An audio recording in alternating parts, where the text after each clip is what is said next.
John. I work at Sonic Boom Records here in Toronto, and I am the buyer here, so I order all of the new records and CDs. Record Store Day is basically a celebration of record stores, essentially. I think it's just a way to celebrate something that's in a way is dying, but at the same time the stores that still do exist are flourishing. So it's just something we wanted to be a part of.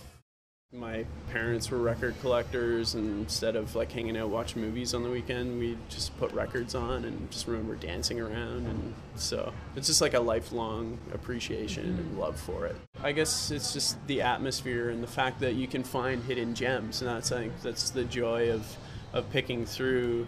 You just get to flip through all of these records and CDs, and you pick up something like you've forgotten about, it's kind of got lost in time, or nostalgia based, or something you just looks interesting to you, and you can just check it out and discover something new, you know.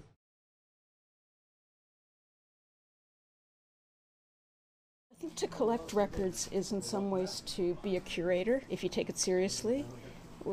Whatever that means, whether it's, most people today would curate their own iPods, but a lot of people in the past and now do curate their record collections, and they have just certain areas that they explore either for academic reasons or for fun. It seems like every day is Record Store Day. Because in a way it's a very silly thing, but in a way it's maybe a day to bring back memories, or to actually participate in that old custom of buying music.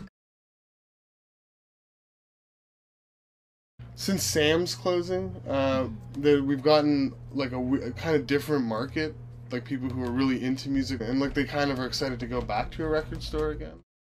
When Sam's closed, it just showed that part of the market on a grand scale was kind of dying. It's sad because they actually really did care about music. Like their jazz department was like amazing. It's like a lot of even people said it was one of the best jazz departments in like North America for selection. They just had people who knew what they were talking about.